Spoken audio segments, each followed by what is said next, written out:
Hello, welcome to Wildcraft. Today is grape picking day. We've got a wasp flying about. There's a wasp nest at the back of the shed.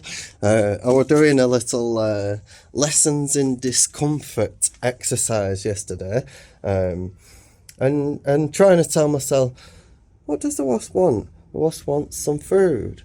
I was buzzing about you, and I was like,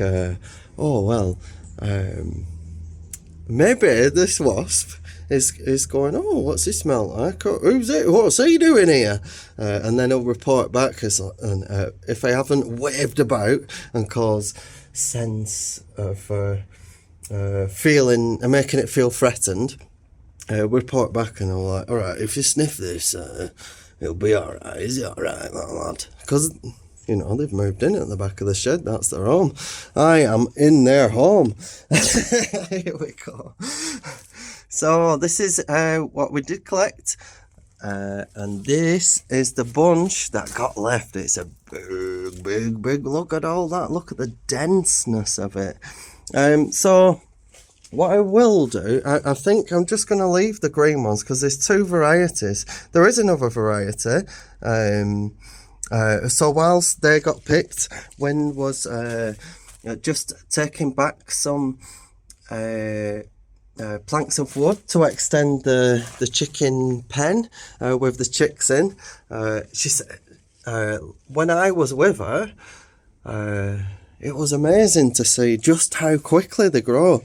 Like you wake up in the morning and they'll be yellow and have just one feather. One feather on the yellowness, that is a dark colour, and then you wake up, a day later, and all of it's practically a full wing. The colour change is what stands out. So she sent me a picture of them now, and they just look like totally different bloody animals altogether. So it's amazing just how quickly they grow, and the transformation of that.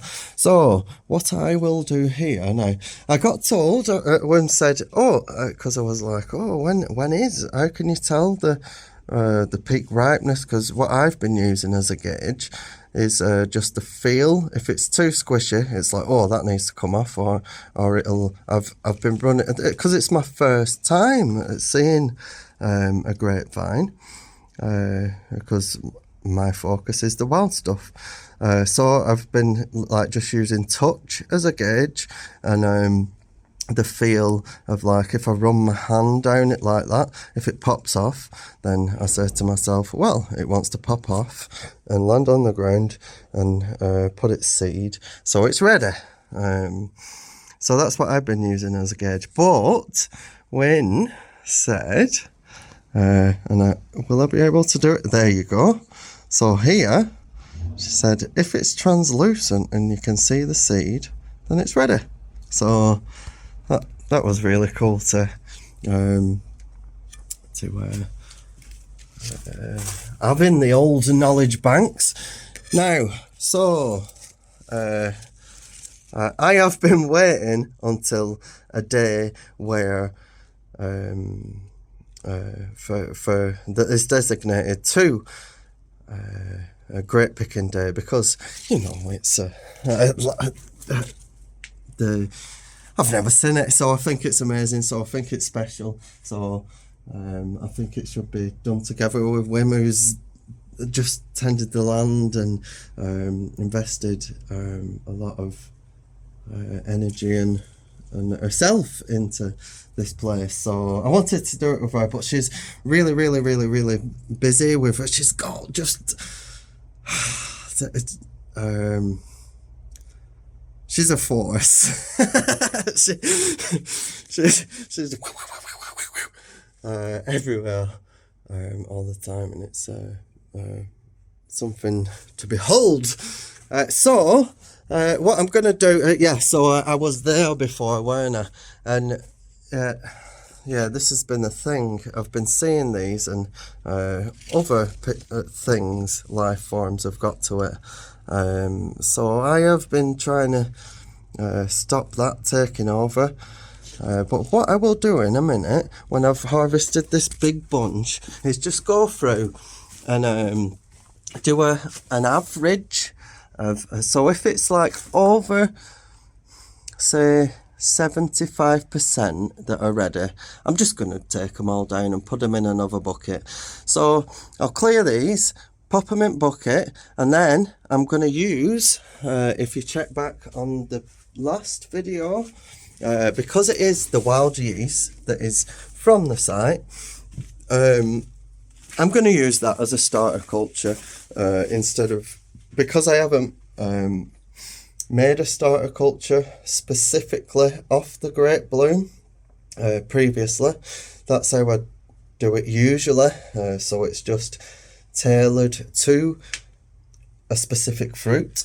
But you know, when you get a fancy wine and it says Chateau de 2001, that means chateau just means house, house with that grows grapes in its back garden, a big house, a chateau, and 2000 they say, oh yes, it was a beautiful year for wine that year. And all it means is just the things that came together in the ecology that nurtured a certain type of yeast to float about in the air and land on the grape skins, and then in turn, when you went through the winemaking process, that yeast would be dominant and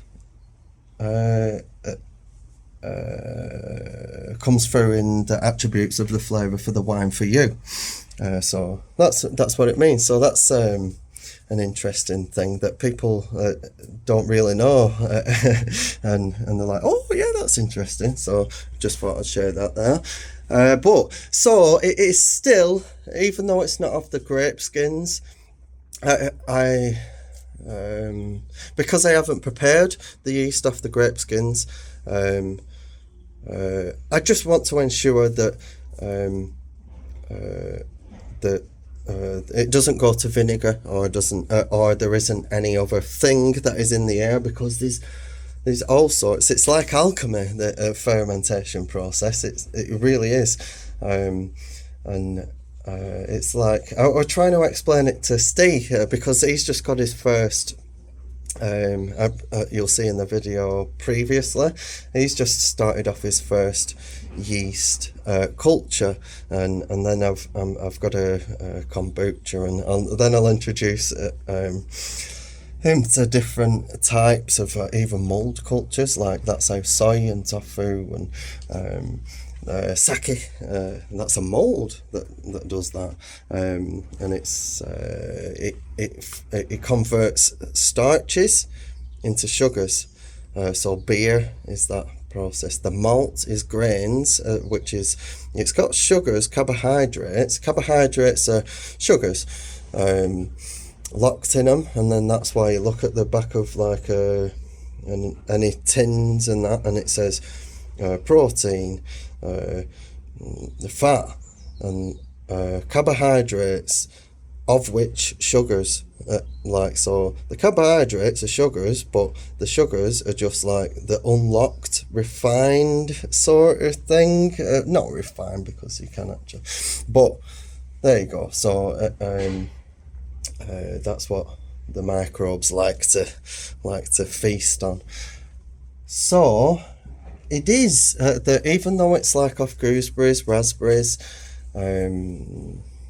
blackberries, all of the fruit in the area, it is still the yeast that is in the area. It isn't a yeast that I've bought in and then inoculated it with. It is the yeast from this area. And next steps, so I'll just update you on what we're going to be doing next. Look at this big allotment. This big greenhouse space, and there is a greenhouse space there, and that's got another grapevine, and that is a different variety of grapes. And Wynne said, oh, well, they are proper like champagne. So what I will do with them is I'll do a more solitary focused grape. So I'm going to start off a yeast culture off the bloom, off them, and then at least I've got one wine that is cultured off the traditional process. But anyway, it's my first year. Give us some bloody leeway. Allow it, blood. So this big space is my focus now. Haha. Yeah. Turns out the Woodland Trust. I did apply for the community green packs or whatever. Anyway, you can get, which we have for the woods up before, you can get up to 420 trees of to help boost wildlife, or that you get different packs. So it's like working wood, packs to wildwood they call it, but it's got stuff if you've got like bankings that need repairing, that have got erosion damage. This slope here that's full of Himalayan balsam, I could probably do with that. But up the woods, we fixed up the culvert because it was leaking water onto the public right of way, so it stopped doing that. It's going underwater, and there are stalls, and it's been like that for bloody ages. Steve, like, he can just look at land and like go, oh yeah, and to me, even though, well, I look at the green carpet and go, oh, look, there's that, and that, and you can use it for that. But Steve, he can see the land, where he can see the history of it. So he looked at the land and he's like, oh yeah, it's because like if you just dug a little trench like that, then that would, because of that, and it's like it's a skill. So there is a waterlogged style, and the Woodland Trust say, if you plant certain trees on that, it'll sap up the water, so it won't be waterlogged. So that's on the public right of way as well. So instead of relying on an external source, what I am gonna do this year, because it's very important, like, what about if I had to do everything by myself? And in previous years, what I have observed is, I'll just put this knife down because I'm just waving it about, is like a lot of like the community centres, they have hedges to hedge off the playing fields and stuff like that. So there's loads of stuff like parks and stuff like that, and the council gets paid just to make it look nice and stop it like overgrowing and stuff. But what they do is in a year, like about a meter's growth of like elder, hawthorn, blackthorn, all of the hedging, willow, it all gets cut back, and the community-based centres of districts pay for that service. But what happens then? They take all these metre-long whips that you can make cuttings off, and then put them in soil, and they'll turn into trees, each one of them. And there's I know like, what will it be now, 50 metre length of edge, and there must be bloody hundreds of all these things. So I were chatting to someone, and he let me know that the Rosendale, for forest sort of canopy thing, it's like really, really low down on the list of forest canopy covered places. So a solution to that would be, a free solution and a free template would be, instead of letting the council, and save the council money for sending out workers to maintain these hedges and then put them into a pile and then ship them off to, I don't know whether they use them for compost or they just dump them somewhere. Instead of letting them go to waste, I'll go to the community centres or parks or wherever has got hedges, even if it's a farmer. Like, he has to do that job as well. Say, oh bloody hell, I've got this community project, and save you doing that. It'd be cool to take the group that have got helping me out, show them how to make cuttings, and we're going to use them to create more forestry space throughout the valley.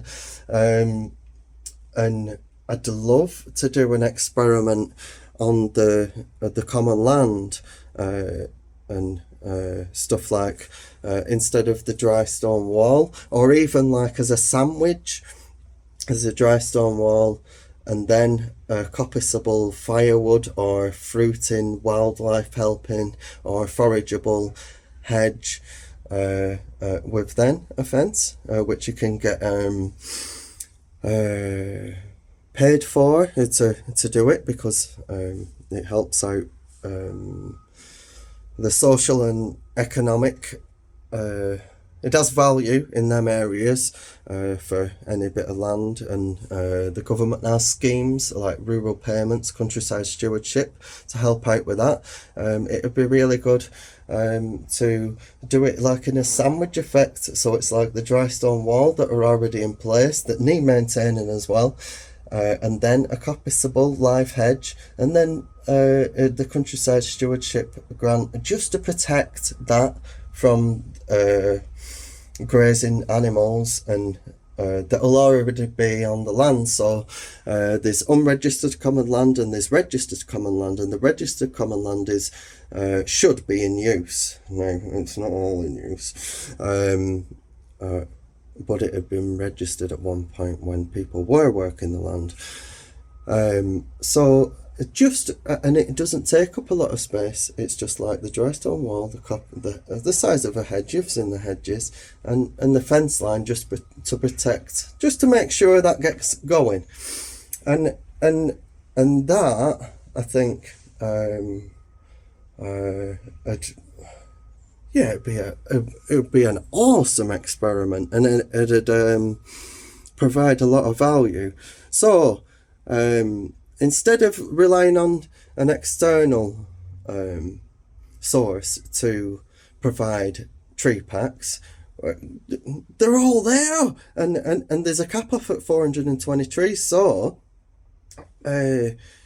like, even like on a 20-meter hedging, you're going to get more of that, and you're providing that extra benefit. So I'm going to do that.